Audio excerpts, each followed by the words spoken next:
Hey, everybody. Welcome to the podcast. Another edition of Roll On Life, I guess. Our AMA Ask Me Anything formatted version of the show where me and my hype man, Adam Skolnick, journalist, activist, author, co-author of David Goggins' Can't Hurt Me, and bon vivant at large, joins me to break down, current events a little bit and do things topical, answer listener questions, etc. So thanks for tuning in. Adam, how you doing? Doing good, man. I've been bon vivant at home. Right. Like the rest of us. You're getting your swim run workouts in, though. I am. I've been doing a lot. I can thank you for that. I love this sport. It's pretty cool. I just got an email. It's not cool. Did you get the email? It depends on how you define cool. Did you get the email from Otillo today that they were going to be hosting their World Championship event in Sweden, and now they had to pull it? Oh, so I did not know that. It's canceled for the year. Yeah.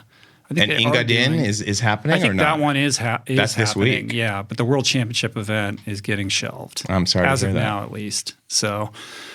At the same time, we can still get out and swim run. I love it. And what I love about it is it's not quote unquote cool. I'm the only person that I see. Yeah, there's nobody else doing running around the streets of Santa Monica with a pull buoy attached to your leg in a wetsuit. And I don't even wear goggles like most swimmers. I wear a mask because I'm so used to freediving. So this low profile swim, like really a freediving mask. Do you get any weird looks? Oh yeah, you get weird looks, but I have gotten quicker. Like it's interesting when I first started training for the Catalina race, I was like, I'd been running on a treadmill and now running on the street, like I was not very quick at all. But I have gotten quicker running longer distances during quarantine. I've definitely gotten more fit during quarantine. It's a trip, and this last weekend was the first time I actually shed the wetsuit and was just in jammers and a rash guard and the pull buoy, and it felt so much better running in that. Than the running water in temp that. is good right now. Yeah. So I remember when I did the World Championship event a couple of years ago, I got together with the local swim run crew in the days leading up to the race, and we did a workout through the streets of Stockholm. So it was me and 8 dudes running literally down very busy streets on a weekday in wetsuits with pull buoys and caps on and the whole thing. Yeah. And swim run is such a part of the culture there that no one looked twice. Like business people are walking down the sidewalk and we're running, It's such a weird thing. It is weird. And then swimming in your shoes. I keep thinking who is watching me get in my running shoes swimming? But I do love it. I mean, I have to say, there's something about the workout that afterwards, the combination, and I've been doing kind of a 3-mile run, a 1.1 mile swim, and then a 2 to 3 mile run on the back end. And it's, it takes me an hour and a half. And afterwards, I feel like it's amazing how I feel. Yeah. I feel better than if I just ran or if I just swam. Yeah. It's definitely a full body experience. Yeah, it's good, been man. fun. Well, you're looking fit. You might be the fittest I've ever seen you. Thanks, man. But you have a baby on the way, so things might shift a little bit. The dad bod is real. The fear of the dad bod. Yeah. So what we do here is we make a couple announcements. We're going to talk about a couple top of mind subjects. We're going to share some good news, some show and tell, and we're going to take a quick break and then do questions from the audience. So to kick things off, I'm excited about this, by the way. It is good. This new format. We're tightening it. We're trying to tighten it. Yeah, we'll see how it goes. Yes. I'm not exactly circumspect in how I speak, so I don't know how much I can adhere to the strictness. Well, you just tell the hype man to back off if he starts cracking the whip. All right. Well, it's your job to crack the whip. All right. Couple quick announcements up top. Voicing Change update. This is my new book. Very excited about it. We're still in the process of finalizing it, but most of the heavy lifting is done. Timeless Wisdom, inspired from the Rich Roll podcast. It's going to be coming out in November. It's looking beautiful. I'm super proud of it and excited about it. I'll keep you guys up to date on exact release date, but I'm so proud of this creative expression, which was very much a team effort. A lot of really talented designers, and it's been a collaboration with them and with the guests, of course. So I'm excited to be able to share my guest wisdom in a different kind of format. So I'm excited for it. That's been going on in the background with everything else that's been going on. I've been working on that pretty intensely. Also, if you want to have your question answered here on the podcast, you can leave it on our Facebook group, but we would actually prefer you leave us a voicemail. That way we can play the audio on air, which is really fun. We're going to do a little bit of that today. The phone number, just so you guys all have it, is 424-235-4626. And I want to thank everybody who filled out the survey that we posted on our Facebook group about this subscription idea that we're working on. It was super helpful to get everybody's input and feedback. We're taking it to heart, and that is also something that is in motion, and I'll keep you posted on that as well. And then one final quick follow-up thing. Oh, yes. We waxed on the other day about Queer Eye and Karamo, and this is... I still can't believe this happened, but a couple days later, I got a DM from Karamo on Instagram, and he's like, "Hey, man, I love the podcast. I'd love to come on. I heard you guys talking about me," which completely blew my mind. Has that ever happened before with anybody else that you were kind of throwing out there on the podcast? It has to have happened before. Maybe. I don't know. Might be the first time. Okay. I mean, I just couldn't believe that he. Yeah. I think he's BSing me. I don't think he actually. Somebody might have told him, but whether he listens or not, I don't know. We'll ask him. But I got him on the schedule for August, so I have that to look forward to. It's really assuming exciting. that happens. What was really funny about that is that my 13-year-old daughter, who loves Queer Eye, I showed her the DM. I was like, "Check it out. I'm going to get Karamo to come over." She's like, "That's not him. Like that, somebody, that's a bot account." And I was like, "No, it's got a blue star. It's Look, the blue check." She's like, "Somebody hacked his account." Like she just couldn't wrap her head around the idea that Karamo would have any interest whatsoever in anything that I'm doing. So I think she might actually listen to that episode. She might. The first she's not going time. to believe it until he actually shows up, and then she'll wonder, how much I paid him or something, I guess. So we'll see. But if you're listening, Karamo, thank you. I'm really looking forward to talking to you. It's exciting. I'm looking forward to it. I'm going to just come and be in the audience for that one because I'm excited. Yeah, I can't wait to hear him.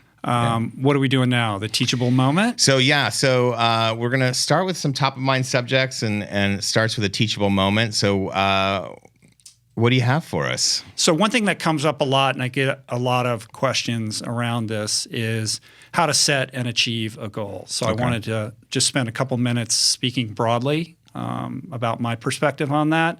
I think it's a nuanced thing. Like, I do think it's really important to have a goal, but I don't think that it's crucial that you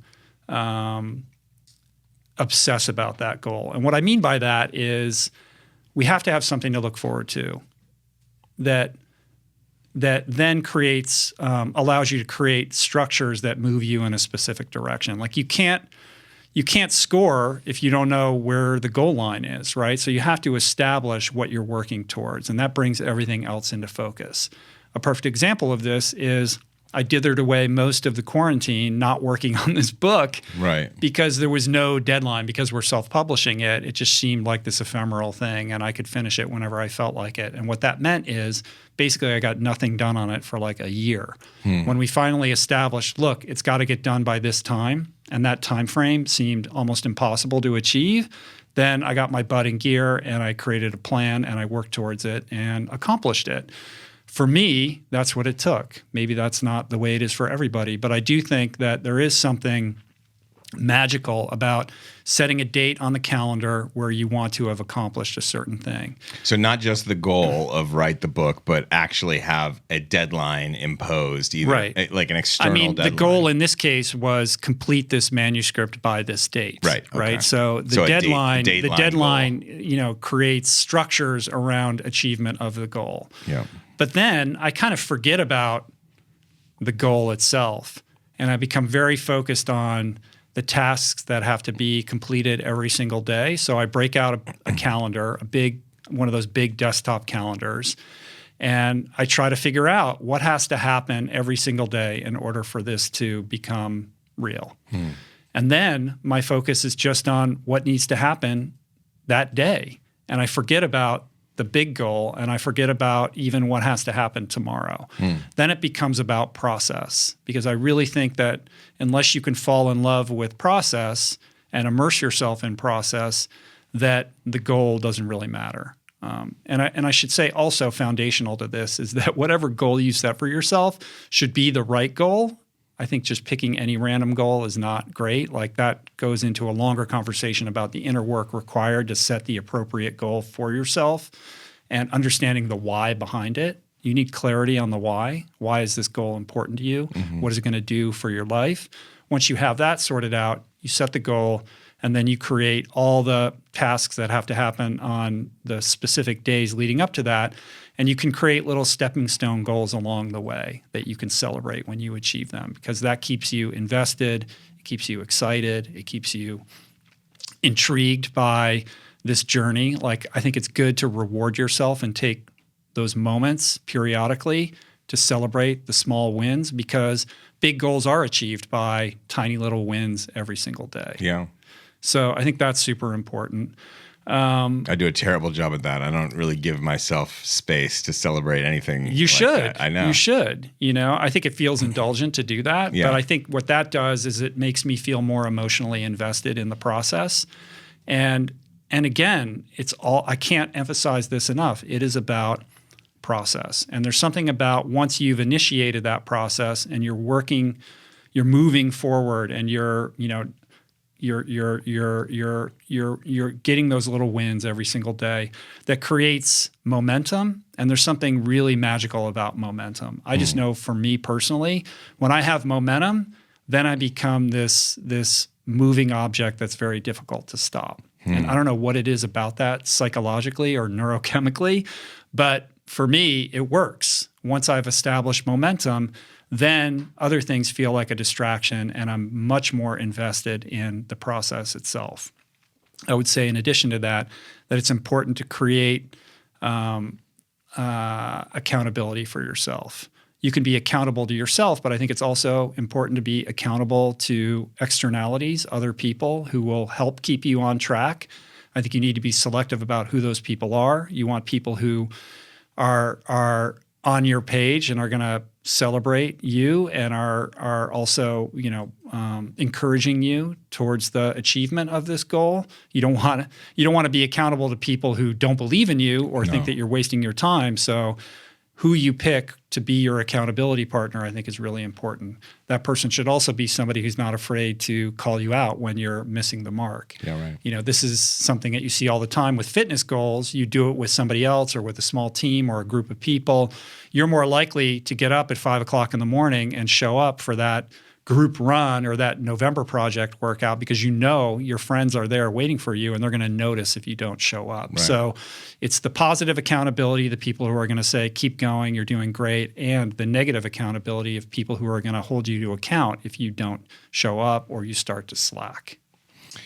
Yeah, and there's something specifically about writing books too, that the process kind of takes over your brain in a weird way. I mean, it's so all-encompassing. Yeah, it's like a tunnel that you can't get out of, and the momentum becomes just charging through it, and it can become distracting. You can get like lost in the tunnel. But for me, when I'm working on something, then at any time of day, ideas can pop in to improve whatever that piece of writing is that I'm working on, especially if it's a book. But then those breaks, whether it's going out for a swim, run, workout, or taking a walk or whatever it is, are important to then gain perspective. And if often you don't do that, come in, right, that's where the idea pops in, or the thing you didn't think of when you're so mired in the details. You have to provide space for that as well. The problem solving. Yeah. Yeah.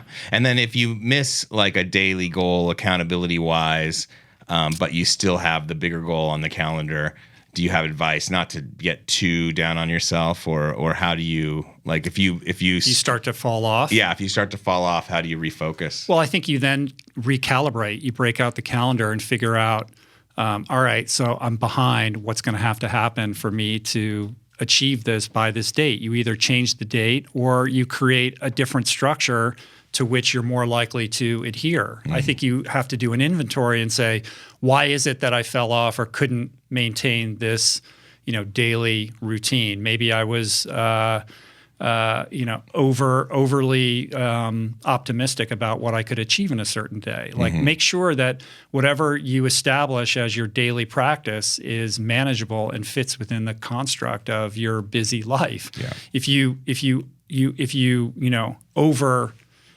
cast that, then you're setting yourself up for failure. So I think it's important that the things you have to do on a daily basis are very manageable, because the truth is, in order to achieve big goals, you don't have to do that much in a single day, as long as you're doing it consistently. It's the 1% rule. Like there's a compound interest that occurs. Like if you're showing up for a half an hour every day to do something, if you do that every day for a year or 18 months or 2 years or 10 years, the difference is astronomical. It's not just an additive thing. It's an exponential benefit that you reap from doing that. So again, it's all back to the now, the day. And it's related to principles of 12-step, which is, it's just about what you have. It's just about the moment. Like, what are you doing today? Like in sobriety, it's like, make sure your head hits the pillow sober. That's all you got to worry about. You don't have to worry about tomorrow. With respect to achieving a goal, it's like, okay, here are the things I have to do today. And I don't have to worry about the things I have to do tomorrow, or that big, intimidating goal that's looming out in the surface that just seems impossible. And there's a liberation that comes from, like, all of a sudden, once you have it mapped out and it's about the little bricks to build the big structure, there's when you're just sitting there looking at the big structure, this big design that you have in your brain, and you're like, wow, how am I going to ever do that? And you just focused on that. It does become intimidating. But once you even start laying paralyzed. One brick, you can become paralyzed. But once you lay one brick, you realize, wait a second, I can do this. It's just everything becomes manageable. Yeah, and every brick that you lay creates additional confidence in your ability to achieve the thing that feels impossible. And a perfect example of that was me training for Ultraman. Like I wasn't, contrary to what people might suspect or imagine, like I wasn't some crazy gifted, endurance athlete. Like I worked really hard to achieve my ultra endurance goals. And when I began training for this race that just seemed like an absolute impossibility, it was hard for me to wrap my brain around the idea that one day I would get to a place where on the third day of this ultra endurance double Ironman race that I'd be able to run 52 miles. And it was just brick by brick by brick over an extended period of time, leading up to doing a 40-mile training run, which was like the craziest thing I could ever imagine doing. 6 months earlier, that would have seemed impossible. And it's literally just by doing little things every single day that are moving you forward. Beautiful. I love it. So there's a couple things we want to talk about from the news. First is Congressman John Lewis is passing. Just give a little bit of a recap. John Lewis was the child of a sharecropper, ended up going to Nashville for college, where he got involved in desegregation of lunch counters. And that Nashville crew ended up being really foundational and formative of the student movement within the civil rights movement. He became a freedom rider, one of the original 13 freedom riders that rode Greyhound buses through the South to desegregate the national transportation system. He ended up the head of the Student Nonviolent Coordinating Committee, which is basically the student arm affiliated with Martin Luther King's Southern Christian Leadership Conference, which was his organization. He was the youngest speaker of March on Washington. He led the Selma March. He got beat, and he's been arrested like 40 times. Yeah, something like that. And a congressman for over 30 years. I mean, the man was a giant. Yeah, he was a giant. He's widely considered he was the conscience of Congress. And what a beautiful expression of life. Like when I think about him, I think about somebody who lived their life in strict accordance with their values and never really wavered, even when, basically culture and society was up against him. Like he had the fortitude and the sense of self to never, basically allow himself to be swayed from what he believed in.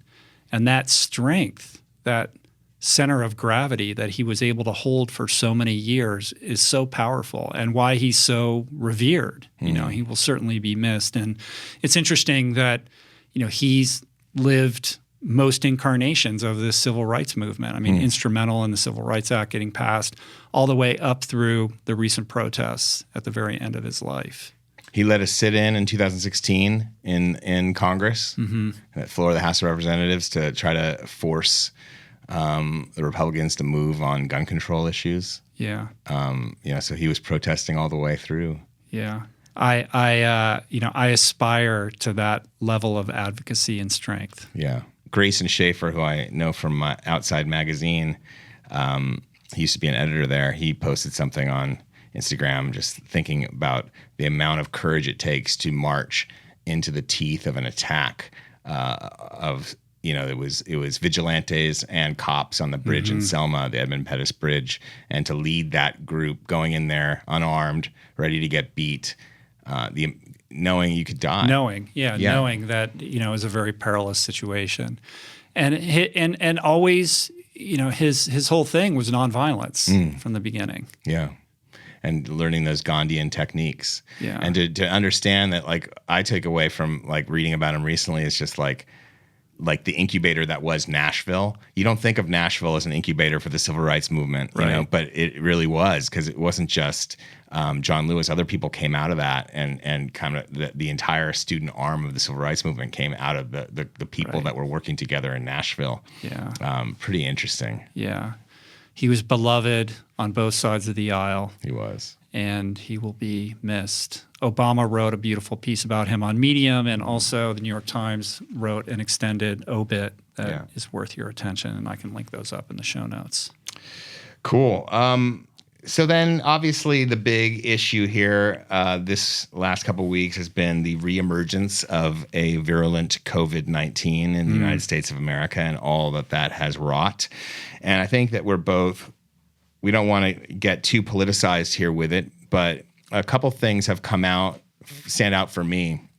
And one that I wanted to talk to you about and get your take on was this idea of masks, or anti-authoritarianism and the American love of freedom, and how that's being reflected right now in two very different takes on things. One is the anti-mask crowd, people who don't want to wear masks, see the orders of mask ordinances around cities and states as an example of authoritarianism.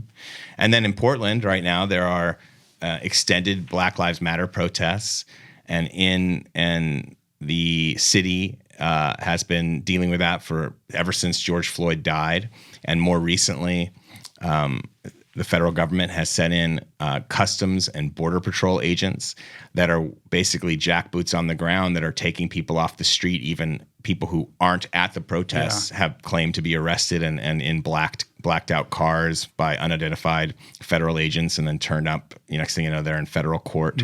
So in a way that feels very authoritarianist to a lot of people, especially those protesters, and you have kind of those two things juxtaposed. On the mask front, I was reading a great article in the Salt Lake Tribune by Courtney Tanner, and it was about how in the conservative counties, they don't want their children to have to wear masks.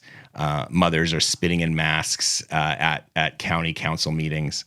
And then you go to Huntington Beach, California, where the guys Chad and JT. Yeah, what's their YouTube channel? Those guys. Chad Goes Deep. Right. And they have amazing. These guys are hilarious, and they turn up at like city council meetings all the time and troll the city council. In that video, they're going around trying to give away free masks. They're trying to give away free masks. People are getting super angry at them. Exactly, and it's the same thing that's happening in Provo, Utah. So it's not just happening. It's not fringe, really. These reactions to masks. It's so interesting. I think. What I find fascinating about this is the different lenses through which people perceive authoritarianism. On the one hand, you have the anti-mask crowd who are rallying against this edict that we wear masks as an infringement on their liberties. And on the other hand, we have these federal troops, essentially, this militarized police force that's patrolling the streets of Portland. Yeah. In uniforms that don't have names and don't necessarily designate their authority, and unmarked vehicles and vans, et cetera, rounding people up, arresting people, and And there's a certain contingent of people who, I would suspect that the people who are against wearing masks don't have such a big problem with that. And the question then becomes, and vice of course, versa. Yeah, and vice versa, right? So the people, exactly. So the question then becomes, what is truly authoritarian? What is the real risk here? Where are we seeing inroads on our democratic ideals in living in a truly liberty-oriented democratic society, right? To me, and I have to, like, is this my cognitive bias? Like, to me, I don't have a problem wearing a mask. It's a mild, I don't like wearing a mask. It's a mild inconvenience. But to the extent that there is any evidence whatsoever that it might be helpful or protective for other people to, keep them from getting sick, I'm happy to do it. But when I see troops in a city on federal authority against the wishes of certain state governors and mayors and local politicians patrolling streets and arresting people, seemingly, I don't know, I haven't borne witness to any of this, but I read that Esquire article about this. That's more deeply concerning to me and feels like a greater threat to our liberty and far more authoritarian than this idea like, hey, let's wear masks and look out for each other. Yeah.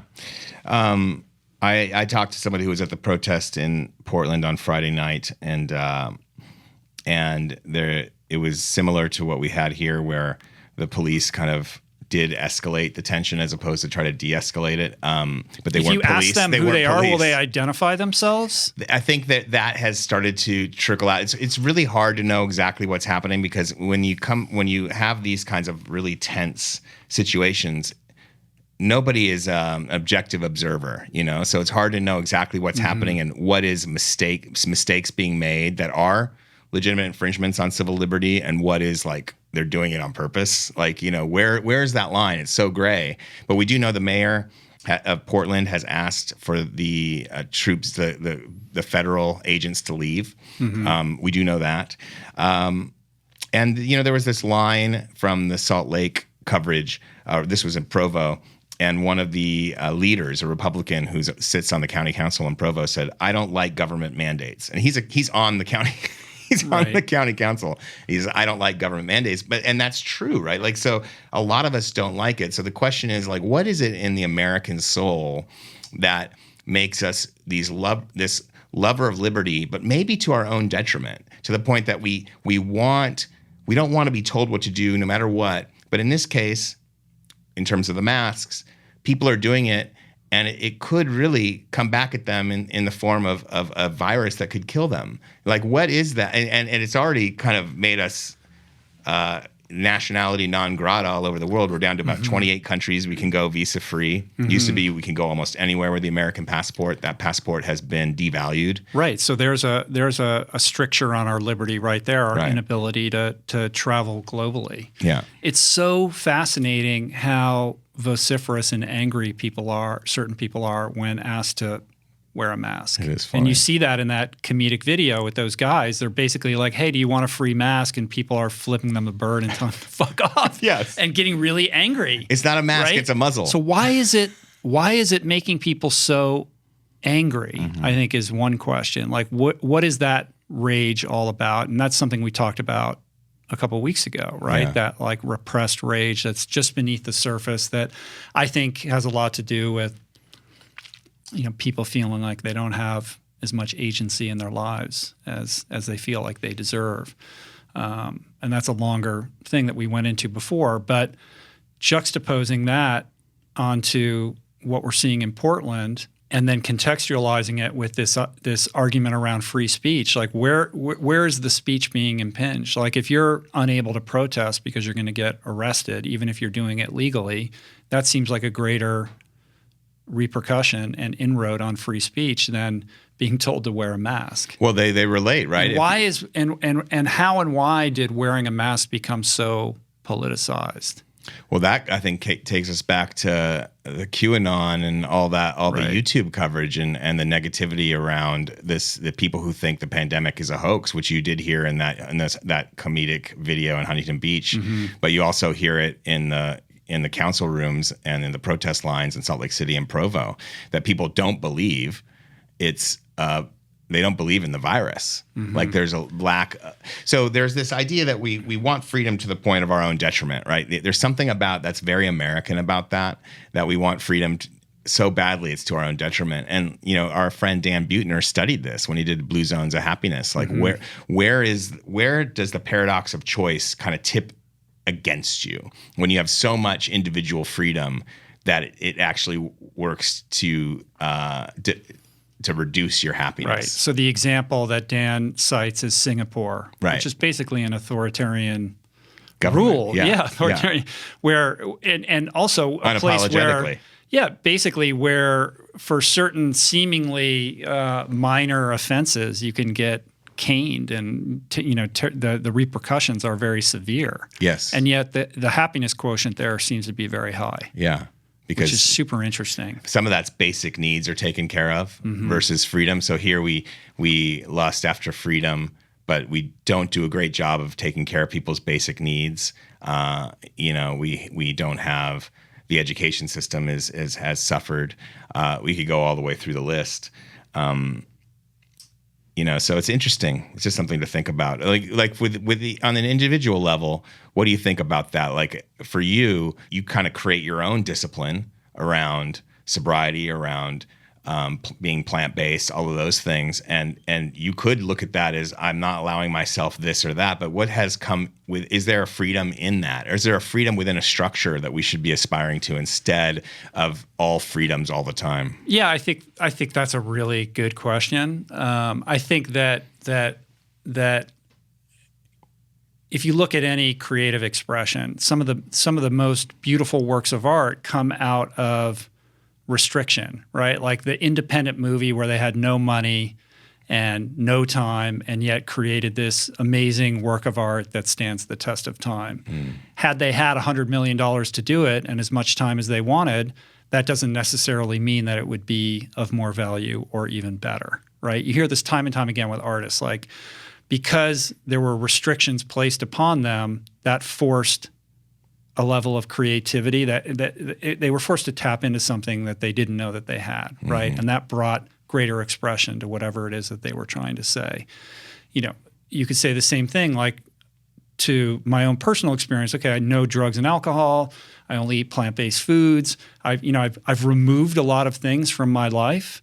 So I have restricted choice in certain regards. Doesn't that mean that I'm less happy or that I don't enjoy my life? And my answer is that it's quite the contrary. It's the opposite. Through that restriction, I have created greater freedoms for myself.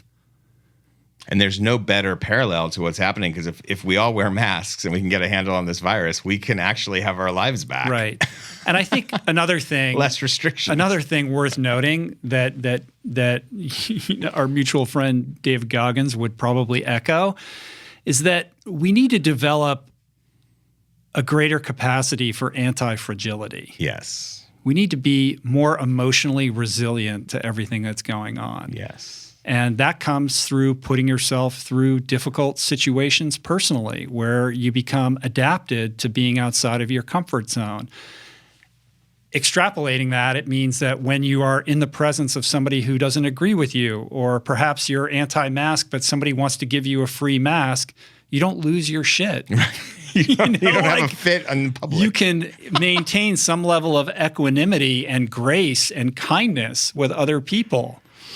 But the fact that everybody is so hair-triggered by everything, when I see that, I see a lack of emotional agility. I see a very emotionally fragile populace that could benefit from maybe focusing more on their own personal challenges and trying to become a better version of who they are rather than shouting at other people who are voicing some opinion that perhaps they don't agree with. You guys have to see the Chad and JT thing. Shout out Chad and JT.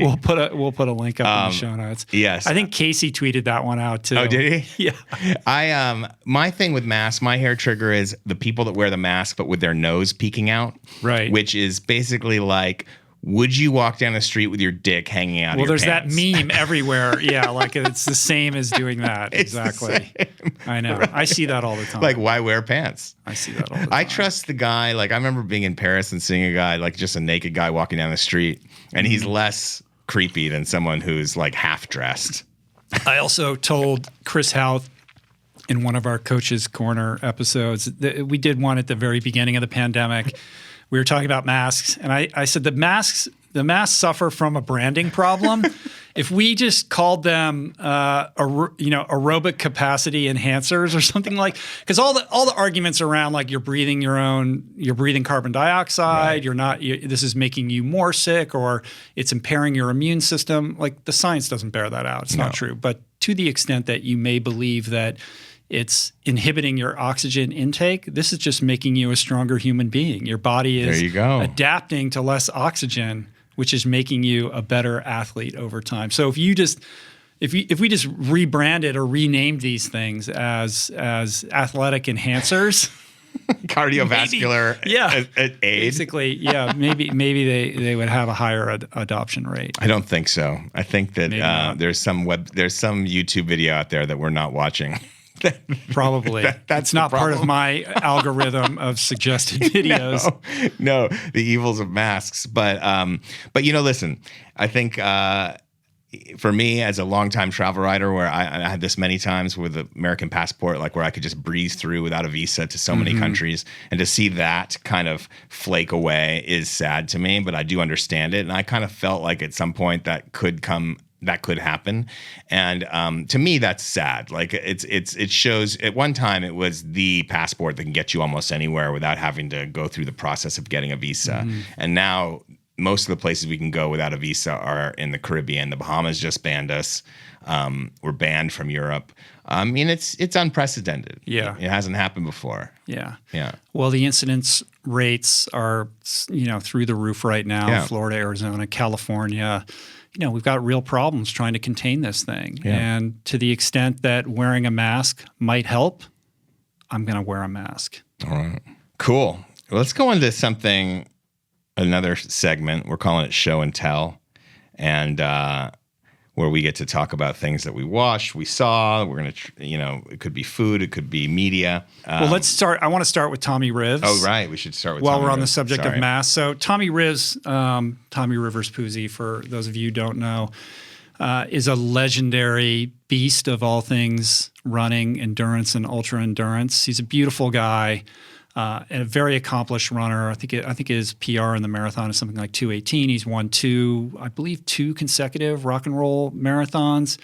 Beloved in the endurance community, a legend on the trails and the road, and a guy that I met when I flew out to Utah to run the final marathon with the Iron Cowboy for his 50 Ironmans in 50 states in 50 days. And Tommy had spent quite a bit of time with the Iron Cowboy. I don't know how many days of that adventure he joined James Lawrence, but it was a lot.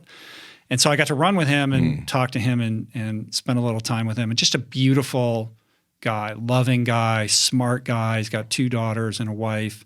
I think he's getting his PhD. I know he's a physical therapist, but I think he's in grad school. I don't know if he completed grad school or not. But anyway, the reason I bring him up is because he is in the ICU right now. I think he's been in the ICU for over 3 weeks, coming up on a month, with COVID-like symptoms. I'm not sure that he's been technically diagnosed with COVID. How old do you think he is? But he's got maybe early 40s, okay. I think. He has severe respiratory distress, and he's in very serious condition right now. And he's been posting videos on Instagram sharing, what it's like to be in his condition. And this is one of the fittest human beings you're ever going to see. I mean, you said a 2:18 marathon specimen of, just the 8-pack abs and just lithe and, with the beautiful stride and just a magnificent, beautiful athlete. And like I said, a very loving guy. And he's very sick right now. So there's a GoFundMe that's been set up to allow people to help contribute to his significant medical expenses. And I just wanted to wish him well and alert people to the GoFundMe. This is a guy who's given so much to the community and really needs our help right now. So I'm going to link up that GoFundMe in the show notes. And you can find him on Instagram at Tommy_Rivs. Awesome. So we're thinking about you, Tommy, and his brother, Jacob as well, who's been trying to help get the word out about this. We're with you, man. Just goes to show you. And Tommy's like, wear a mask, Yeah. Well, yeah. I mean, so it could when hit you anyone. think there is, look, people with metabolic disease, people who are overweight, people with cardiovascular and respiratory ailments are more susceptible to COVID than more the average person. The serious aspect of COVID. Right. Yeah. Excuse me. And like I said, Tommy is not officially coronavirus diagnosed. It's weird that they can't figure out what this is, but to the extent that perhaps this is COVID, this is a guy who you would think is very unlikely to be suffering to this extent from something like this. So just be aware. Get well, Tommy. So switching gears. Thanks for that. Sorry about that. Yeah. My computer has died, It's all right. so I need to power it up. But let's get to Darren Olian's new show with Zac Efron, Down to Earth. So most people have probably been made aware of this by now, but my man, Darren Olien, who's been on the podcast a bunch of times, has a new show with Zac Efron on Netflix. It's called Down to Earth. It's a limited series. I think it's 6 episodes. Yep.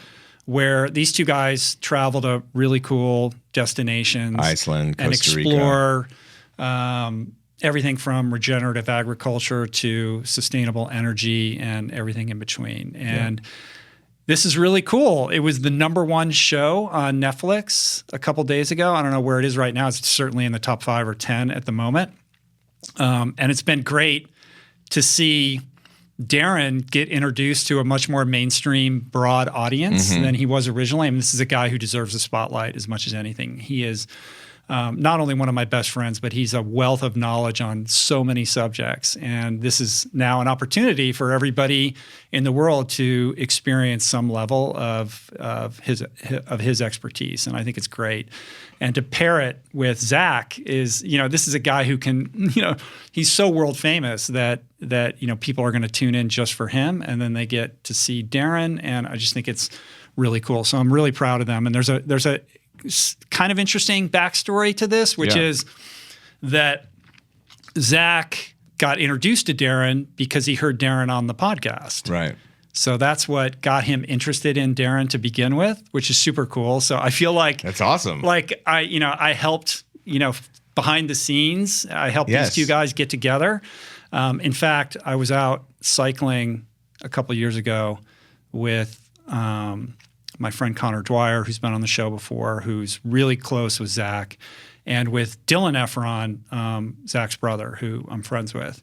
And they were going on and on about Darren. I was like, well, when we finish the ride, we'll go over to his house. So I brought these guys over to Darren's house. They met him. They're like, oh, Zac's going to be so mad that he wasn't here. And Darren's taking them through all his superfoods and his special water stuff and, everything like that. And that led to those guys getting together and ultimately creating the show. So I'm going to take full credit for the show. No, I'm not without you. But I'm really excited about it. I think it's a perfect blend of kind of entertainment and education. It's certainly oriented around a mainstream audience. I think if you were to ask Darren, he would have preferred that it struck a much more serious, in-depth tone. But, in order for shows like this to kind of cross-pollinate and reach the most number of people, they also have to be kind of light and entertaining as well. So, well, I think I would like to ask Darren, because for someone who has brought I'm 95% plant-based. Occasionally I eat a little bit of fish, but less and less so now. But I've brought my wife, who is plant-based, April, to Mongolia for a month and, Argentina and Iceland looked to be in that same score. Like, it's not easy to be plant-based in some of these locations. Right. I would love to hear I think you're going to have the guys on, right? It'd be good to have Darren answer to that. No, I'll have Darren back on. Zac has left the country. Okay. I don't know that I'm at, I can say where he is. I know where he is because I wanted to get those guys on together. I'll get Dara back on to talk more in depth about it. That'd be an interesting thing. I'm sure there's all kinds of cool behind the scenes stories. Yeah, for sure. Yeah. That'd be cool. Awesome. And then another documentary, but not a series, but an actual feature-length doc was finally released, and that was fabulous. I know you were excited about this. Did you watch it? I did watch it. Yeah, We Are Freestyle Love Supreme. Yes. What a great movie. It's an amazing movie. Do you want to tell people the basics? So if you caught my episode a couple days ago with Dr. Andrew Huberman, I had, for the audio version of the podcast, I had Utkarsh Ambudkar on for a brief 15, 20-minute segment to talk about the movie. Utkarsh is a longtime friend of mine who has been on the podcast. He was on 2 years ago. I think it's episode 373, if I'm not mistaken. How did you meet him? I know him through friends of friends, and he's friends with DK too. And what I love about Utkarsh is just this amazing. I love a lot of things about him, but his story is remarkable in this incredible arc that he's had, from being somebody who was very talented as a young person, but also very much in his ego and lost in his addiction, that it really hamstrung his ability to move forward in his career. And it wasn't until he got sober that he's had this beautiful renaissance where now his career is exploding. But part of his origin story is being part of this small group of very talented artists called Freestyle Love Supreme, of which Lin-Manuel Miranda was a founding member of, which is essentially this group of people who would get together and do these freestyle, spoken word, spontaneous performances that were very audience engaged. It started in a bookstore. Yeah, it's improv, but with a rap battle. Yeah, exactly. Yeah. And this is the kind of creative crucible that birthed everything from In the Heights to Hamilton. Hamilton doesn't exist without Freestyle Love Supreme. Probably it not. all goes back to that. Yeah. And this documentary is a elegant and lovely portrait of not just that story, but the love and friendship between these young men. And they have incredible footage of them when they're all super young doing this. Yeah, because it started between Anthony and Tommy. Yeah. Anthony and Tommy and Wesleyan. And did Lynn go to Wesleyan? Lynn went to Wesleyan as well. So 4 guys from Wesleyan basically that became friends, but 2 of them were really tight, and they were freestyling together. And then Lynn joined the group, and it was it's just like a supernova. Yeah. And you see these guys from the early 20s, and you follow them to the Edinburgh, theater festival. Yeah, the Fringe Festival. You follow them back to New York. They get the keys to a bookshop that became their house theater, a little black box theater. And with you watch 30 seats. You have 30 seats, and then you see Lynn's arc, and you see how some people kind of. And I think Utkarsh came in a couple years later. Yeah, but when he came in, he was like Lynn called him nuts and bolts, the best pure rapper they had. I know, it was crazy. Lynn basically is he's the most verbally dexterous rapper I've ever seen. Yeah, but then they trained him to steer it towards improv comedy and make it lighthearted stuff versus kind of the big up yourself type rap battle, where that kind of tradition that he came from. And it's so interesting to see the footage. The footage itself is worth watching, so you could see this. And then of course, like you said, you learn Tommy's secret to becoming a Tony-winning director. Latching yourself on to a MacArthur genius. Just follow Lin-Manuel wherever he goes. But the movie is very clear that Tommy elevates everything that they do. Lynn was sure to point out that Tommy was the guy who could call him on his BS or tell him when he was missing the mark a little bit. And the fact that those guys have stayed together through thick and thin and growing older and all the kind of permutations of life, and always come back to this one thing, the reverence that they have for this very pure creative expression, the recognition that not only do they owe it to that for all the success they've had in their life, that it's critical in keeping them fresh and creatively inspired and active. you know, and I think the lessons in there are, you know, respecting the process. Like, I think if there's anything, and Utkarsh pointed this out when I talked to him the other day, like, the movie doesn't exactly demonstrate how long all of this took. You know, Right. like, this is going on for many, many years, you know, before Hamilton, and then Freestyle Love Supreme being on Broadway, and remind me to tell you the experience of seeing it in person. Yeah. But just the idea that it's friendship, it's pure love and devotion to a very particular art form that forces you in a way that other art forms perhaps don't do as stridently, to be completely present and to be in the purest expression of your personal truth. In the moment too, Yeah, right? in the moment, completely. I love when Lynn has to puke, like, before the Right. show, like, even Every time. now, like, even now. Yeah. And I mean, I think that's amazing. And, like, talking about Tommy, he's like one of those that knows how to coach the greats. You know, that's what they say about great directors. They know how to coach the best actors and the best creatives. So Yeah. I think that's not an easy skill to have. I mean, that's amazing. And Chris Jackson, who was George Washington in Hamilton, he was in this group from the beginning. He was in the Heights. So it does show you, like, the last, if you can form a band of creative souls like that, you can stick together. It's incredible where that can take you. Yeah. And you saw them. I did. How did so you? I remember you going. It was like last fall, right? It was in November. Yeah. I was in New York, and I was there to do some. I can't remember why I was there. Do some podcasts and stuff like that. But I was like, I'm seeing this show. Yeah. Utkarsh is like, I got you covered. I got an extra ticket for Bird, our book agent. I brought him, and I had a sense of what it was going to be, but I was not prepared for just how transcendent this experience was. Like, it was magnificent. I mean, Bird was just like the entire time. I've never been more entertained in a theatrical production in my life. Like, amazing. I just was astounded at the skill of these individuals to do what they do, because it's so inaccessible. Like, the quickness of their mind and their ability to rapidly respond to what's happening and create something so extraordinary out of whole cloth in the moment is just very difficult for me to wrap my head around. So it was incredible to witness it.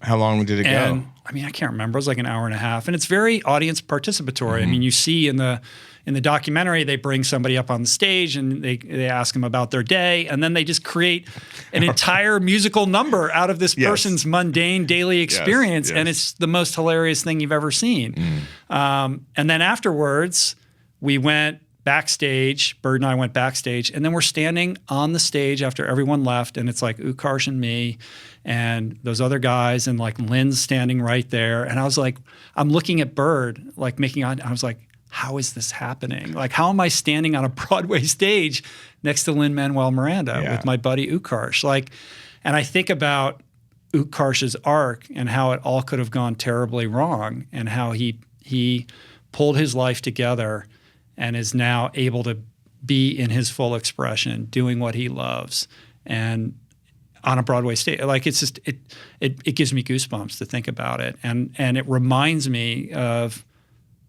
human potential. You know, when we can become spiritually fit, what we're capable of doing. And it's never too late to actually find that redemption, right? Like, if you can dedicate yourself back to the cause and to yourself, and to be kind of connected to yourself in a new way and empowered 100%, way. 100%. One thing I forgot to mention when I had Utkarsh on the other day is he's the guy. Like, if you missed my podcast and you don't know who this person is, if you watch the Oscars, you will remember he was the guy on stage who did a freestyle rap, like, in the middle of the show, where he was talking about people in the audience. And go back and watch that. It's pretty incredible. I think I do remember that. I do remember that. That was Utkarsh. Okay. I do remember that. Remember that? Yes. Amazing. I mean, if you're a fan of Hamilton, it's must see, obviously. 100%. 100%. Yeah. Cool. Here's our big show and tell moment. So we have a now. big It's show coming and up. tell. Yeah. There is a new plant-based product dropping right now. It's a collab between KFC. It's a collab. A KFC Beyond Meat collab. It's called Beyond Fried Chicken. We have it. And here it is. Blake, it's available in how many? Like 59 restaurants in Southern California.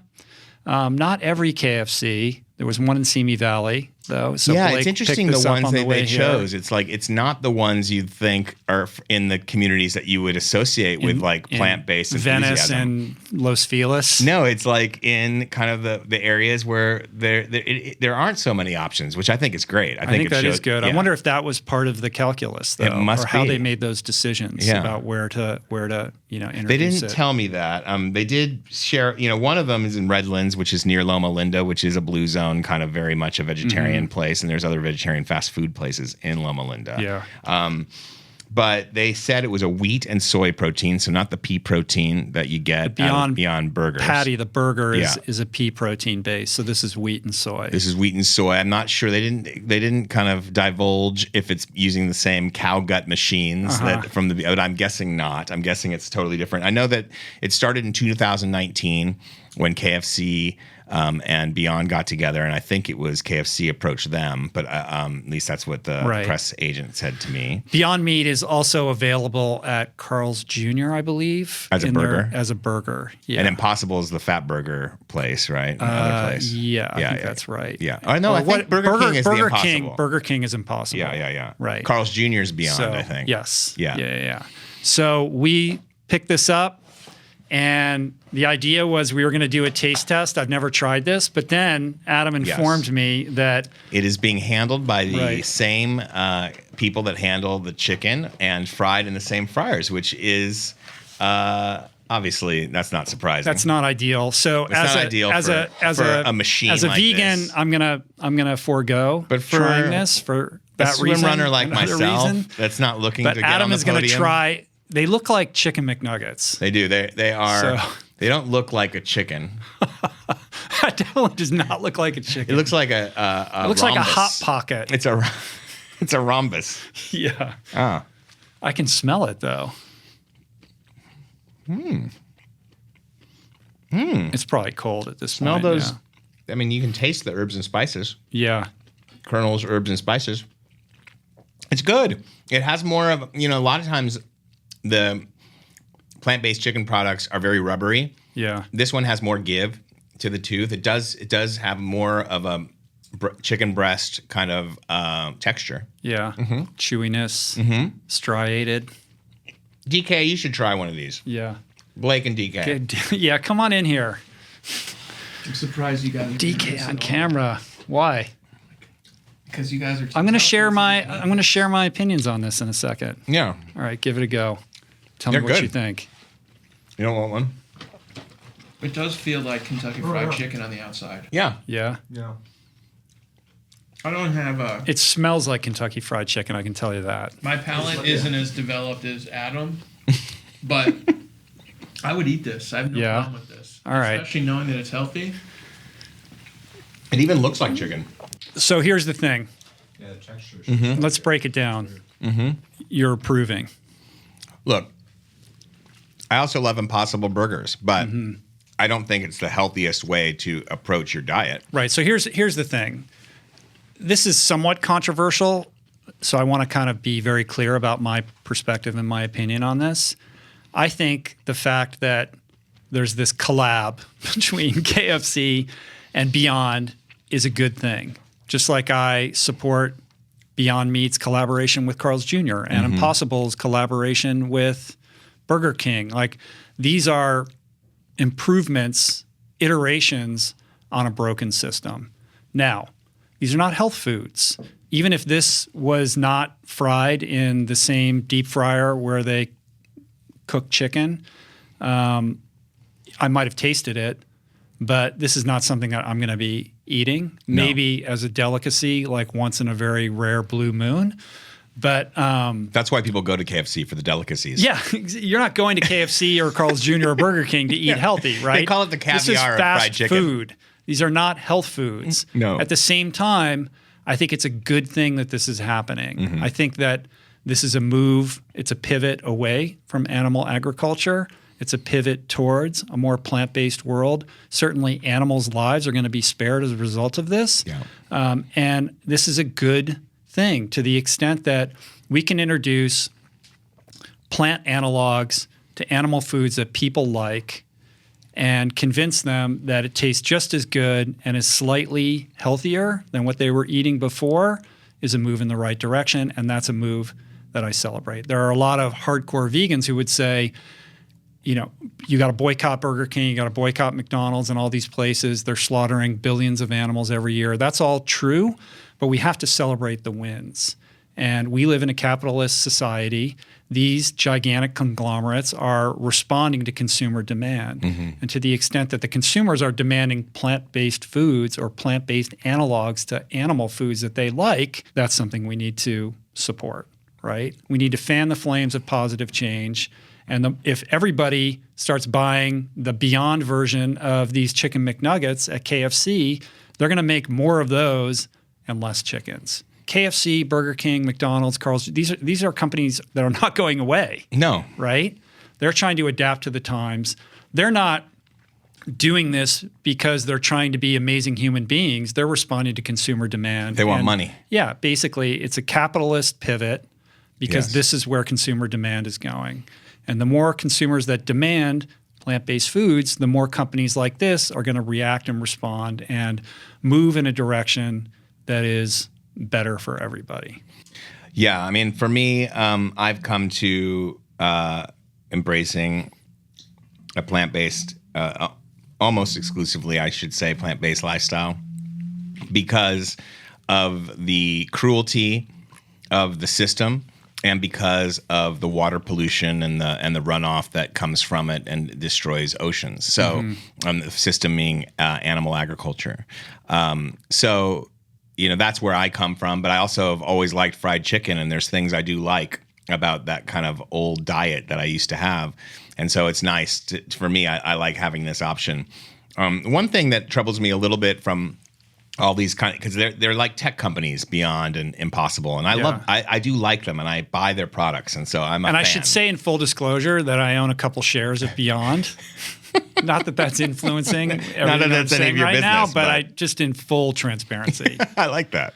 I don't, but I would. But I don't yet. But the one thing that kind of is curious is as bad as the current kind of CAFO structure and these like the high density raising of animals is. It didn't start that way. And it used to be food could be one of those things that you could empower smaller businesses and a family farm. And it's obviously not that way anymore. Certainly not with chicken farming. Not with chicken farming. So I'm not saying that this is like going to change it, but there is something troubling about like the winner take all thing that happens from when the siphon of money starts going to fewer and fewer straws, right? And it kind of goes up and enriches less people. It's a little anti-democratic in terms of business when a couple of winners in a space take all of the money. And so I'm not saying that that's happening yet because there are competitors in plant-based food space, but it could get there. And so that's one thing that I think about just long term. Right. What do you think? In other words, you're saying to the extent that the Impossibles and the Beyonds and the perhaps at some point the Memphis meats are going to basically create like an oligopoly of plant-based meat analog. If it becomes big, foods, if it becomes bigger and bigger, and like it's not just 1 million people, but it's like, or I don't know how many plant-based people there are, but there's 50 million people buying all these products on a regular basis. If it's going to less and less people, then the wealth is going into fewer pockets. So and that's kind of how we got into this current political situation that we're in now. Yeah, I mean, thinking broadly about that, I think that is something to bear in mind. I mean, there is increasingly more and more competition. There were just a couple of these. Now there's lots of these companies that are doing this, and the technology is also rapidly evolving. And I wouldn't be surprised if a couple more companies start to make their mark in this space. I agree. And maybe there's a way to do it where it's not a factory here and a factory there. Maybe there's a way to expand it and employ people all over, you know? Yeah, I mean, one downstream implication of this is the monocropping that you see with the pea and the soy and the wheat and all of that, which, you know, also needs to be addressed. Quinoa did that too, So, you know? It's like, right. yeah. It's always trade-offs, right? There's no perfect solution. This is now one solution to get people who are going to KFC to maybe be like, you know what? Today for my kids, I'm going to get the Beyond chicken nuggets because I can't get my kid to eat anything. He eats the chicken nuggets. He's got to eat something, or she, and I'm going to get him the Beyond or her the Beyond. Well, and that's a good thing. Anything's better than chicken McNuggets. Right. Right. And these aren't So McNuggets. let's just start. Colonel. Yeah, exactly. But let's start moving in the right direction. And when we look at the biggest offenders of climate change, animal agriculture is up at the top. Yeah. So to the extent that we're creating solutions that are admittedly imperfect, that are reducing our reliance on the CAFO system to produce food for wide swaths of the population, then that's something that's good. I agree. Let's do win of the weeks, and then we'll take a break. All right. What do you got? Win of the weeks. Well, you want to go first? Well, my buddy getting a Netflix TV show and Darren. blowing up is huge. Like his book, I think is number 10 now on Amazon, Super Life.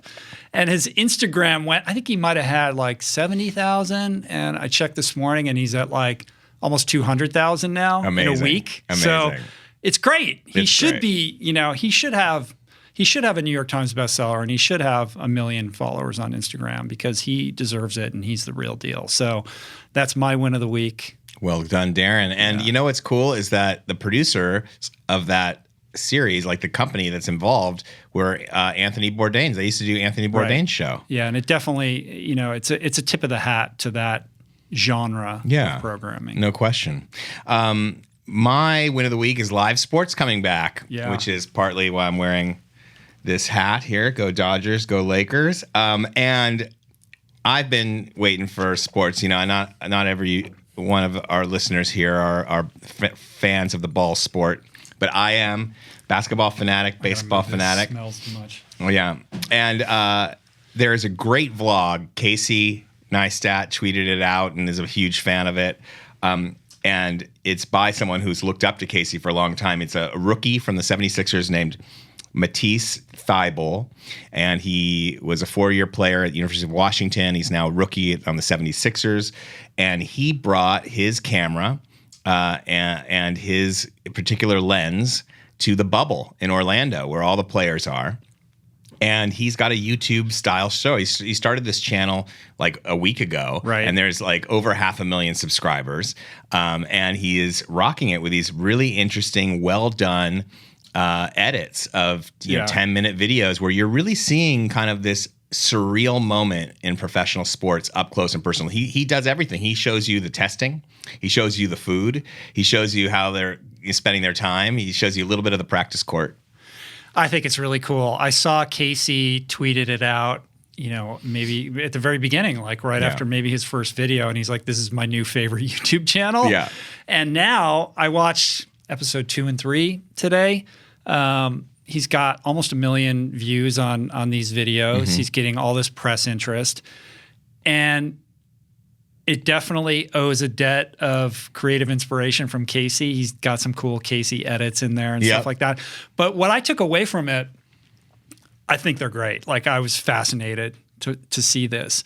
But you just see the mundanity of these guys who are stuck basically in an average hotel in Orlando with not a lot to do other than go to practice and get tested, just waiting for something to happen. Like they're playing cards and they're trying to figure out like how to spend their time during the day. And you think of NBA players living this, you know, crazy lifestyle and you realize like it's almost like they're like stuck in a dorm somewhere, basically. It's a trip, you know, because going in when you see the Florida numbers peaking and you worry about people getting sick and you think about it. But like watching this actually made me feel better about the odds of them getting through the season. Oh, the precautions that they're taking are insane. Yeah, they're taking these crazy precautions. They have a lot of resources at their disposal. There's really, do some people who work in the bubble go home at night and could they possibly get infected? Yes. Could that end up in a player getting infected? Theoretically, yes, but there are so many barriers in place. I feel a lot better of their opportunity of getting through it. I also think of like, it is surreal. Like, I can't imagine going through that for like 2 or 3 months. Like, the 76ers are a team that's a contender. They could be there for the duration. The Lakers could be there for the duration. I mean, we hope they are.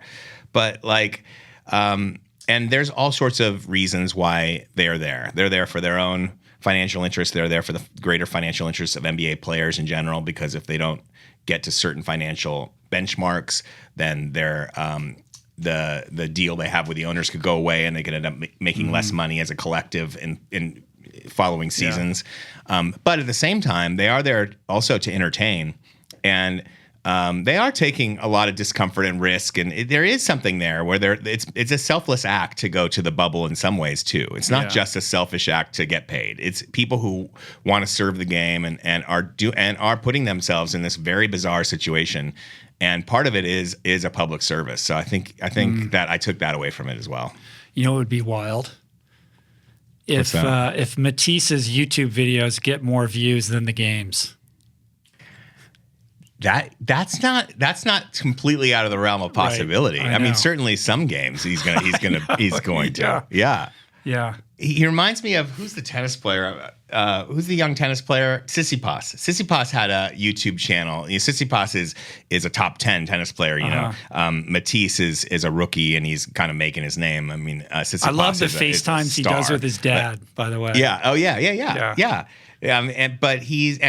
But you know, Tsitsipas had the same thing. He has a YouTube channel that was doing well, but he, as a top 10 player, he dropped it because he has other. You know, this is kind of Matisse's thing of able to get through the monotony, right? So he's he's 5 hours in his hotel room. He's got nothing to do, so he's just editing these videos for hours. I know, it's amazing. Good. All right, cool. Let's take a break. Take a quick break, and we'll be back with listener questions. All right, and we're back. So, listener questions, what do you got for us? Okay, cool. We're going to start with some that we got through Twitter and Facebook. This is from Patrick Dean via Twitter.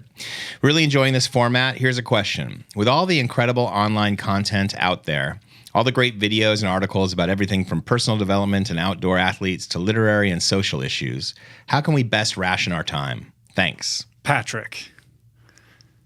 It's a good question. I think the important thing to bear in mind is your ratio of consumption to creation. There's this illusion of productivity that occurs when we're consuming uplifting content. We think we're actually doing something because what we're receiving is uplifting and it's educational and it's informative and it makes us feel like we're capable of achieving our goals. But the illusion, of course, is that it convinces you that you've actually done something when you haven't. So I think it's really important. First of all, it's good. I think it's really important to be mindful of your information diet, the kind of content that you're choosing to consume on a daily basis. Yeah, great question in that regard. Yeah, right? And to the extent that we're in this, stay-at-home moment for a lot of us, we're spending much more time in front of our screens, and it's easy to just click and click and click and mindlessly just hit the next YouTube, video without thinking through, is this the best allocation of my time? Oh, it hits it for you. Oh, it does? Yeah. Oh, yeah, it'll just play. Yeah, it just hits it. Unless you interrupt the flow. Yeah. Exactly. You can just relax in the Barca Lounger. Happen. So you gotta first be mindful about that diet, your information diet, your entertainment diet, and make sure that you're calibrating it so that it's in your best interest. Then you have to check the valence of consumption versus creation. There's a lot of talk about screen time, but I think screen time is too broad a term because you can be using screen time to write a book or, like Matisse, edit a video or, write a poem. Create music. There's plenty of creative, productive, positive ways to use screen time where you're actually in the creation process rather than the consumptive process. So the first thing is doing an inventory of how much of your screen time is consumptive versus creative and trying to calibrate that valence so that you're using your screen time for more creative output, and then being objectively honest with yourself about the extent to which you're consuming content and perhaps deluding yourself into thinking that that's actually moving you towards your goals, I guess is the best way of answering that question. I like that. Do you digest or do you produce? And if you're not leveraging the content that you're consuming to produce or make changes or create forward motion in your own life, then it becomes a distraction. Gary Vee says this all the time. He's like, I hope that you stop listening to me and watching me one day, because if you're stuck on just watching those people who are motivating you, but you're not like if you just watch David Goggins videos all day long, but you never put the running shoes on and go outside or do a single push-up, then you're missing the whole point of what he's trying to explain to you. Yeah. Right? Agreed. I like that, the ratio of consumption versus creation. For me, I think of screen time. I don't even think about my computer. It's rare that like I'm on the computer unless I'm writing or working. I think of my phone, and when I'm on my phone, the screen time really is a consumptive experience. Right. It's not so much a creative experience, although I do take notes in my phone sometimes, so it can blur the line. What about all those TikTok dance moves you got going on, bro? Don't tell them about my TikTok name. Do not mention my TikTok handle. So, in terms of consumption, are there like 2 or 3 kind of go-to things that you're always hitting? Like, is there like a guilty pleasure, or is there something that you're always like? Is there a podcast that you kind of listen to on a regular basis beyond just something for you, not really even for work? I mean, I would say podcasts are the thing that I consume the most on my phone. And I've been consuming a little bit less because I'm not in my car as much. But when I'm out training, it's definitely, that's my go-to form of edutainment. And I mix it up. I mean, I'd have to look at my phone to tell you what I'm listening to lately.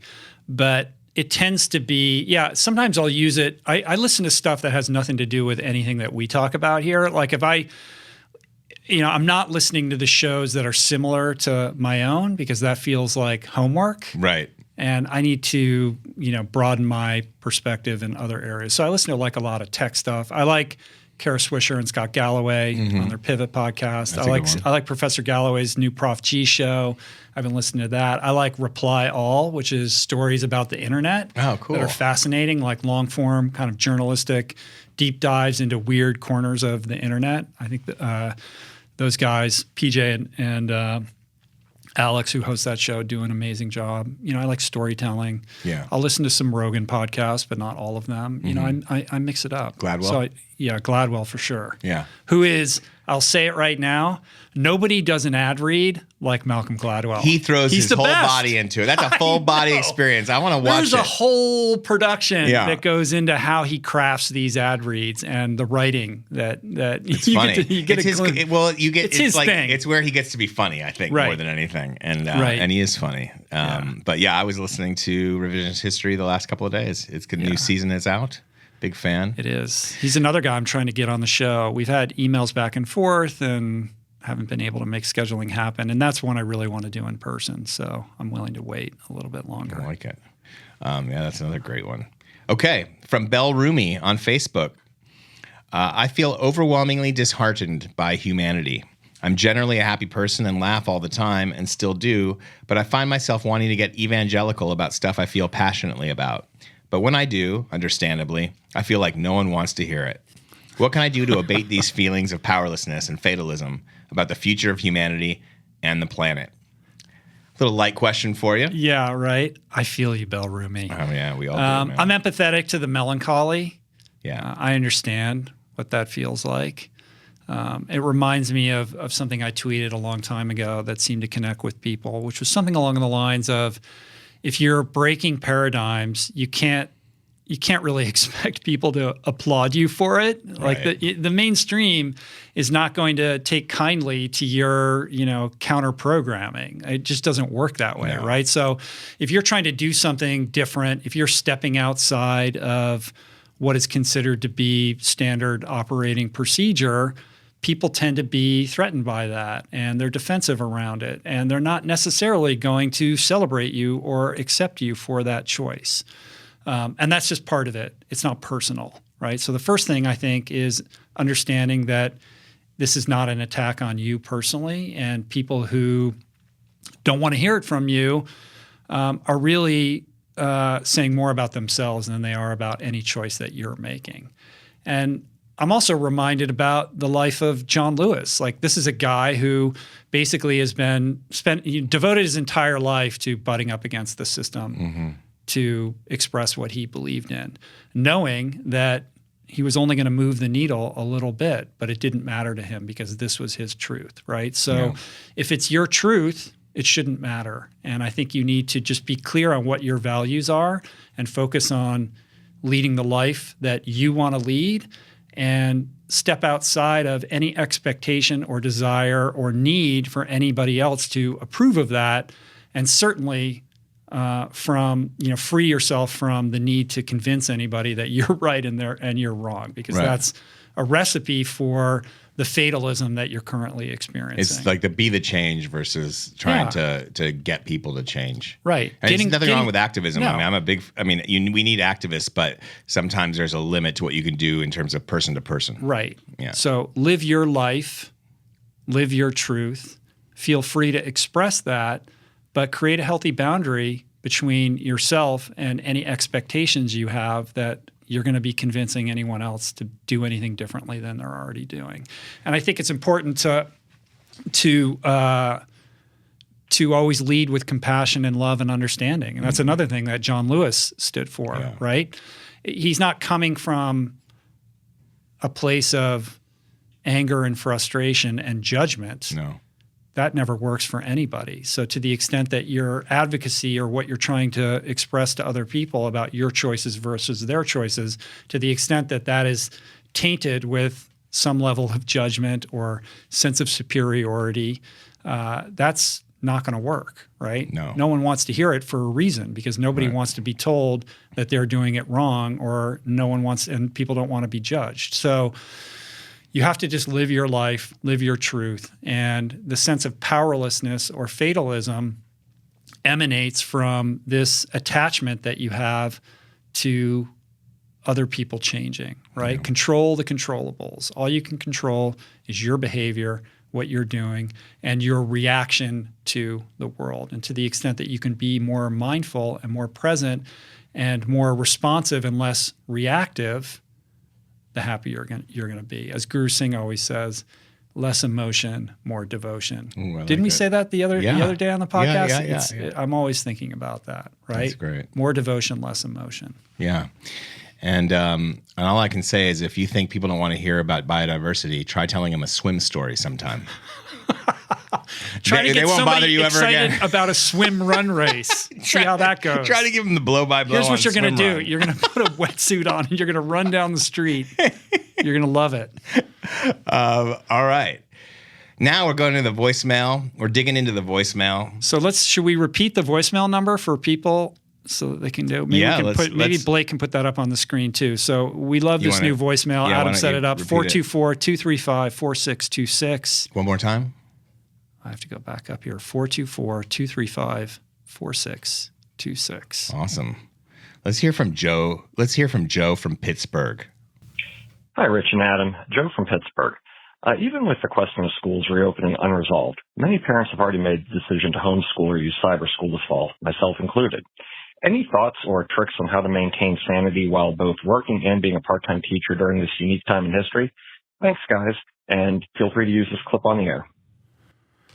So also that was echoed by Bill Lawrence on Facebook, who was asking for advice on resources for homeschoolers because he knew that you and Julie did that at one point. Yeah. So thanks, Bill and Joe, for that question. It's kind of a two-part question. One is homeschooling resources, and the other is how to kind of maintain sanity as a parent when you're trying to work and also homeschool kids. It's tough. I don't know that I have the ultimate answer to that. You do, but your as container, you can lock yourself in the container. I have a shipping container, and I lock myself in it like a womb, and I say, "Don't bother me." Seems to work pretty well. At the same time, Julie and I have spent some time homeschooling our kids, and we both have worked from home for quite a while, so we have some experience in this. So, the first thing is maintaining your sanity, and I think. Now that everybody or a lot of people are working from home now, and that's a new thing, I think it's important to have boundaries around what is work time and what is homeschooling time or leisure time, right? Because when you're working from home, it can all bleed into each other. And then you're kind of always working and never really working. And a lot of times you're not 100% present in whatever you're doing because these things are overlapping. So rule number one is establish your work hours. And during those times, that's when you're focused on your profession, right? And that also requires you to, communicate adequately with everybody in your family, your kids and your partner or whatever, so that everybody understands these are the hours when you're doing this thing, and here are the hours where we're going to be doing these other things. And also, I think it's important to still create a little bit of structure around this beyond just the scheduling. Like, don't just sit in your pajamas all day. Like, it's easy to fall into a kind of depressive melancholy when you're at home all the time, and just getting dressed like you would for a normal work day, or just maintaining some of those practices, I think are important in maintaining your sanity as well. In terms of homeschooling resources, look, education is shifting. As Professor Galloway will tell you, coronavirus is an accelerant on online learning, right? Like, a lot of the traditional structures around education, I don't think are going to come back. I think we're going to see a lot of mid-tier colleges go out of business. I think we're going to see this push towards more and more online learning, and we're going to see a maturation of the technological platforms that are conducive to that.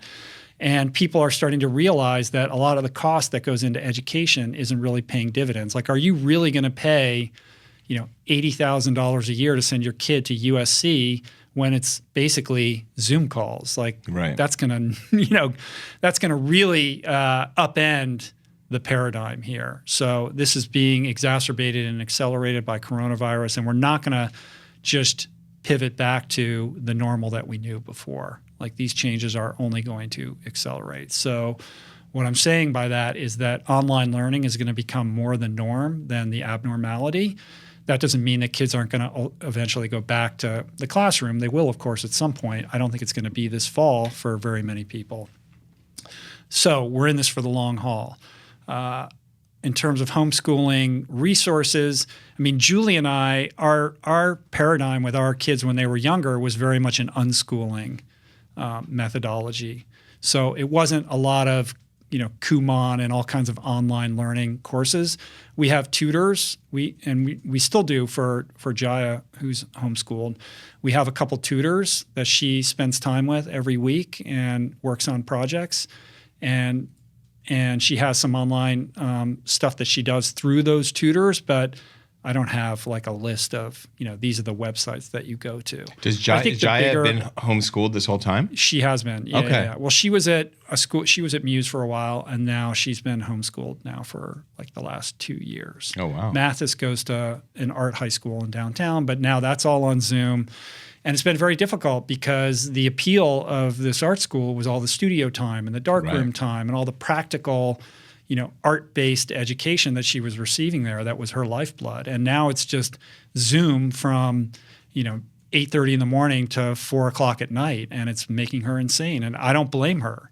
Kids are not wired for that. Mm-hmm. So to the extent that we're trying to mimic that classroom experience by dint of a screen, I think is a mistake. I think what we need to do is leverage the unique opportunities that are available to us to do something a little bit more creative and unique with our children's education.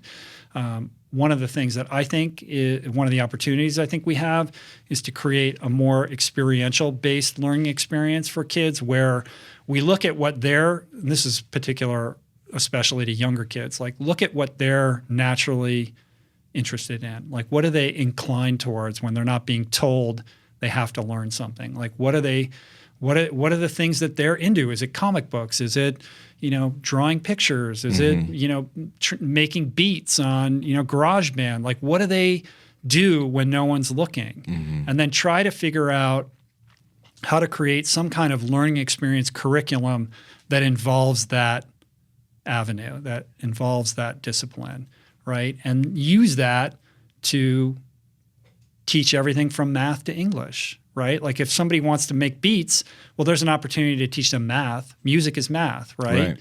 create compositions, learn about musical notes and how they relate to math, and, figure out a way to, translate the emotional experience of making music and listening music into words that can become an essay. Like I really believe in moving towards their natural interests and trying to figure out how to platform that into a greater understanding that involves other disciplines. It's a multidisciplinary approach. It requires a lot of attention and time on behalf of the parents, but I think that's how you get kids engaged in learning, by focusing on what they're already interested in rather than trying to compel them to be interested in something that they're not. Oh, you mean like the American ethic of freedom? What do you mean by that? You have to, at least an hour a day, I want them to be indoctrinated on how freedom is so vital. Okay. That's important. No, but I think it's really interesting. It reminds me of an old Outside Magazine article that I read. It was like about unschooling his kids. Like he moved out to the woods with his wife and his 2 young kids, and the whole idea was they weren't going to homeschool; they were going to unschool. Yeah, and they were just going to live off the land and do the best they could. There was like a movie about that with Viggo Mortensen. Yeah, well, the Captain Fantastic. Right, that's different. I mean, Captain Fantastic, he ran a real school. Right, that he did. Yes, those kids were smart. Or like that movie Hannah. Yes. Did you see? Yes, it's like survival school. That was different. Yeah. That was like a very specific type of homeschooling. Captain Fantastic meets like the girl with the dragon tattoo. Yeah. But I think that's really interesting. Not mimicking normal school. What you pointed to there, that's liberating for parents, because I think a lot of people want to do that because they think, and it's also that goes for don't mimic the normal workday. Like you said, you need to be able to be okay with working 4 or 5 hours maybe instead of 8, and do it in a really concentrated fashion, and then do the same thing with the schooling. Maybe a morning session and an afternoon session, and just like these are all moving parts. They don't have to look the same way that they did. And there's a lot of fear with that. Yeah, I've experienced this myself because I'm a product of a very traditional education, and I'm a successful product of that system, right? Yeah. I went to prep school, and I went to fancy colleges, and I went to law school. And so when I look at my kids, I think, well, they need to have that experience, or, I need to make sure that the value that I experienced is part of their upbringing. And for me, it's been a process of letting go of a lot of that, because in truth, the educational system is ripe for a reboot. I mean, we're dealing with the legacy of a system that was created, at the dawn of the industrial age to basically create a productive workforce that was capable.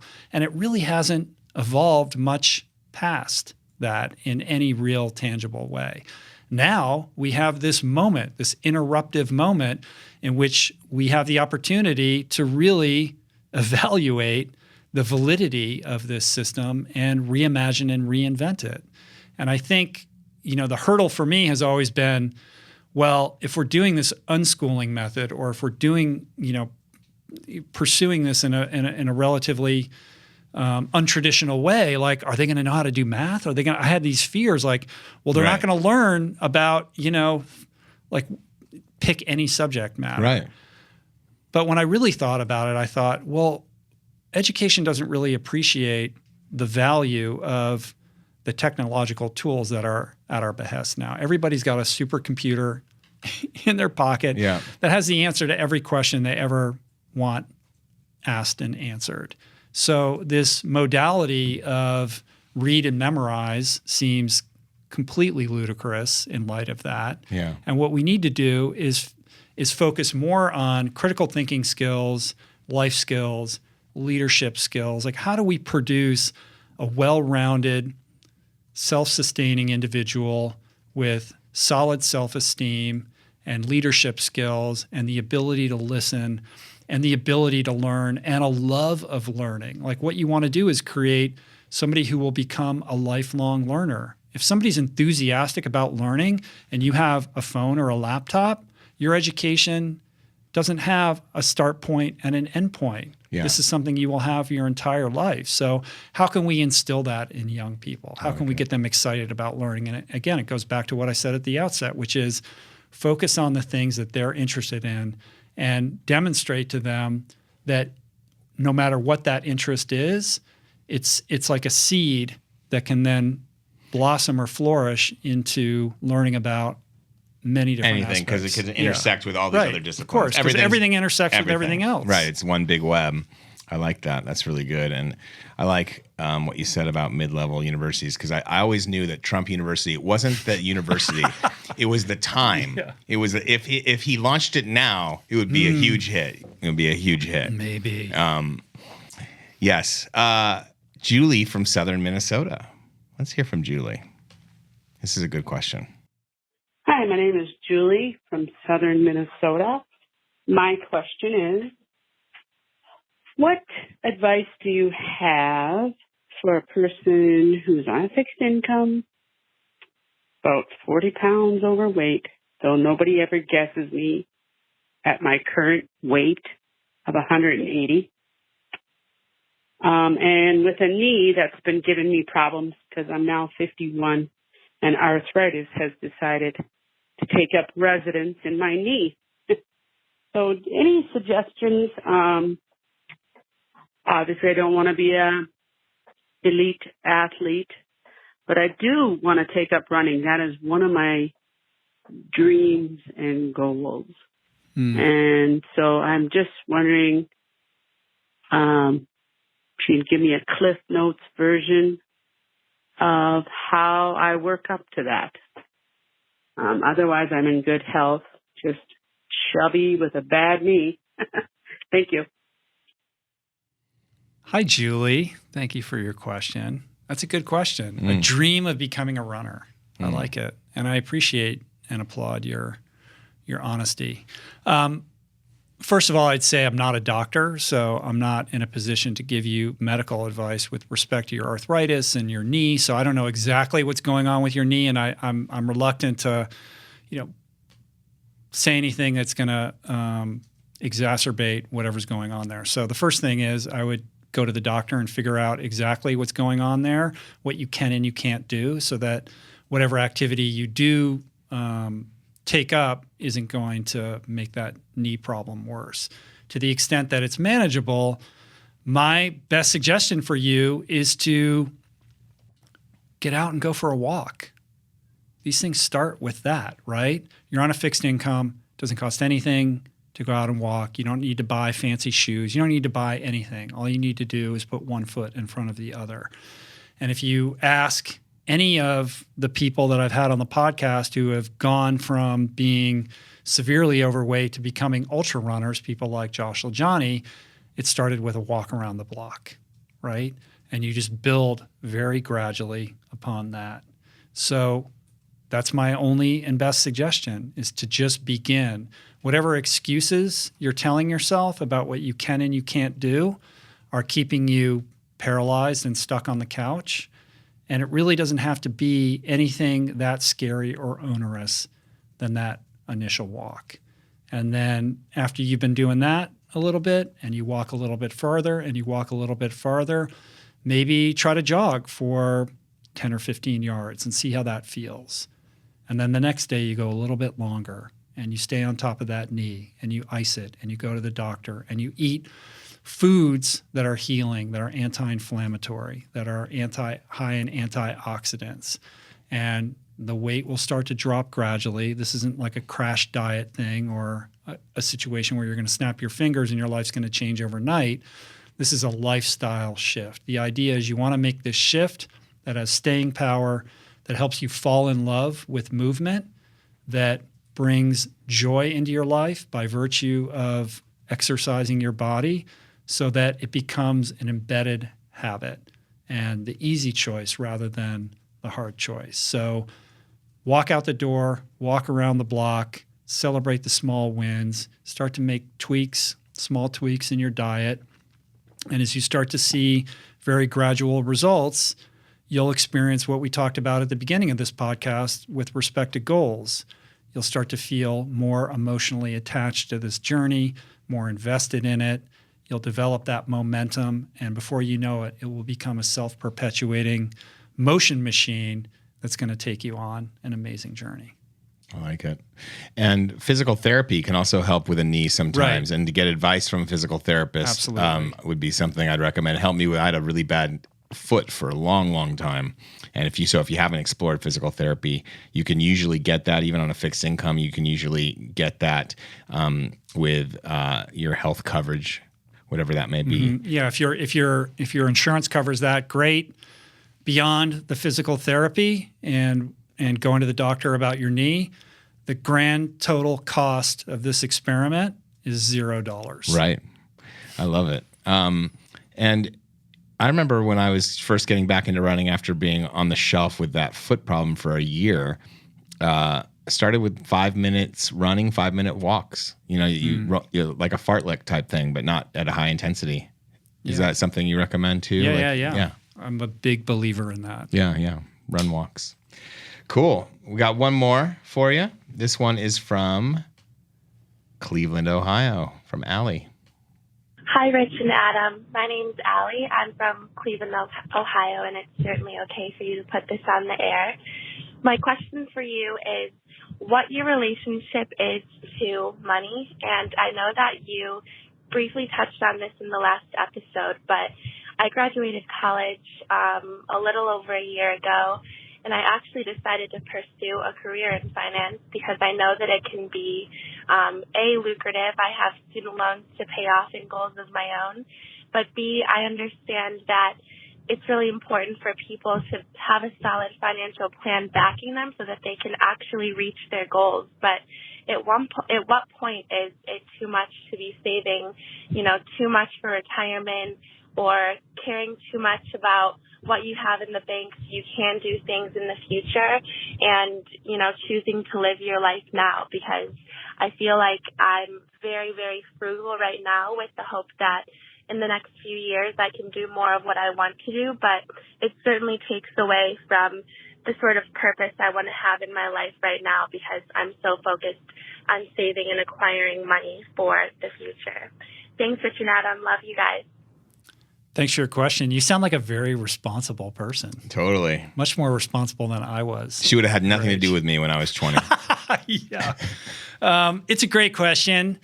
I think that it's important to be fiscally responsible as a young person and to develop healthy habits around money at a young age and a healthy respect for what it can and can't do. I respect that she paid her way through college. Yeah, it's incredible, amazing. Right? Anybody who does that, celebrate that person right there. And I think it's perfectly acceptable and laudable to pursue a career path that will provide you with financial stability. I suspect if she paid for her own college, that she might be coming from a background in which it wasn't as financially stable as she would have liked. And people who come from that background are going to be the people who are more likely to pursue a conventional career path that's going to provide them with the financial stability that they lacked. I'm just projecting, but it sounds like that might be the case here. Yeah, 100% understandable that she would want that and need that because if that's the case, that was lacking beforehand. Yeah, I think what she's getting at and what's important to reckon with here is this idea. Well, I'm going to create financial stability for myself, and I'm going to defer those things that I really want to do for the sake of creating that foundation. The idea behind that is perfectly fine, like I said, but the fear is that you never get to the purpose part, right? Because what happens, and I've seen this a million times, I saw it in law school with people who are like, I'm going to go into, I'm going to go work. A lot of people go to law school because they want to help humans in certain ways, like in a nonprofit context. But then you accumulate all this debt. Right. And these law firms come along and they're dangling 6-figure starting salaries. And people say, well, I'm just going to go do the corporate law thing for a couple of years, pay off my debt, and then I'm going to go do the thing. And what happens more often than not is you acclimate to that salary and you start to create a lifestyle that only that salary will afford. And there's a keeping up with the Joneses thing that starts to occur. And before you know it, you're leasing a car that you can't quite afford, and you're in a mortgage, and all these things then make you stuck in a career path, and it makes it more and more difficult to then shift gears and pursue that passion, purposeful life that you had aspirations for as a young person. So the good news is you're super young, your whole life is ahead of you. Pursue that career path in finance, create that foundation of financial stability. But I would strongly suggest, not that you're not doing this already, but that you live as minimally as possible, and refrain from any of those expenses that later on can prevent you from being nimble with your career. You know, it sounds like you're good at saving money, which is fantastic. And also to remember that it's important to invest in experience, right? If you keep your overhead low, you create choices for yourself and flexibility with your career path, and you have the ability to invest in experiences, whether those are trips or learning things that you want to learn in your life, career, other hobbies, things like that. As long as you can do that, then you then have the freedom to make those changes later on in life. It's really great advice. The only thing I'd add to that I didn't do any of those things as a young person. Me? I didn't. No, you didn't? Yeah. No. Well, you were a dashing swimmer at Stanford. No, but I made a lot of mistakes that I wish I could change. So my message to young people is always like live lean. Right. You know, and try to protect that ability to be flexible and nimble. I think that's right. And I think that's great advice. And it seems like she's on that path. It doesn't seem like she's acquiring a whole lot at this point. Right. But I would say that this craving for purpose is real, and FOMO is real. And sometimes we're so attached back to the consumption, but so attached to our phones, and we see people living lives of so-called purpose or having these experiences that are like, you know, bucket list type experiences, and she's like grinding it out, saving money. First of all, a lot of that is false. It's not as great or ideal as it looks like. So don't you know, you got to make sure to check yourself. I'm not saying that she is indulging in or subject to FOMO. We all are at some level. But the other thing I would say is purpose doesn't have to be sensible career or purpose. It can be both, and your purpose doesn't have to be your sensible career. And in the interim, I think purpose is going to be really important for you to be able to get through kind of grinding weeks that are harder to get through. And one way of doing that is volunteering or finding some way to connect with something that you do care about. So I would say that there are ways to mitigate that in the interim before you kind of make that nimble jump. I think that's a really important point. And we think of like purpose in this binary context. Like you're either in this financially secure career or you're living this purpose-driven, you know. Right. It doesn't have to be that way, and it's not that way. You can find purpose in anything that you're doing, in any pursuit. And if you feel, you know, bereft of that in your particular career choice, you can find purpose in just trying to be of maximum service to the people that you report to, or just doing the best job that you can. Absolutely. You can like zen in on the actions you're taking at work. You can, you know, volunteer as a literacy coach or something like that, or help people with finances that might need help, or people in trouble with their mortgages, whatever it might be. Yeah. And, but yeah, thanks for the question. It's a good one. Cool. That's what we have, man. We did it. We wrapped it. How do you feel? I feel good. I like that we're shaping this thing into something. Well, I told you at the outset, we could create a structure for it, but ultimately it's going to tell us what it wants to be, and I think we're slowly finding that. Yeah. But I think we're hitting a good stride with this. Yeah, and it's always good to be here, man. Thanks for having me. Of course, man. My pleasure. We'll be back in another 2 weeks. In the meantime, you can follow Adam at Adam Skolnick. I'm easy to find at Rich Roll everywhere. Don't forget to hit that subscribe button on YouTube, Apple, or Spotify. As always, you can find links to everything we discussed today in the show notes on the episode page on my website at richroll.com. You can submit your questions on the Facebook group or on the voicemail 424-235-4626. At some point, I'll I'll memorize that. Yeah, and tell me that you know how you feel about wearing a mask. No, don't. No, but wear a mask, and don't tell me anything about your feelings about it. But just wear one. All right, thanks, you guys. I appreciate you. I don't take your attention for granted. It means a lot that you spend this time with me and with Adam every thank couple you guys. weeks. So appreciate it. What do you want to sign off with? Don't you do your I signature? put you on the spot. Me? Yeah. Be cool, be kind. There you go. Peace. Plants. Namaste.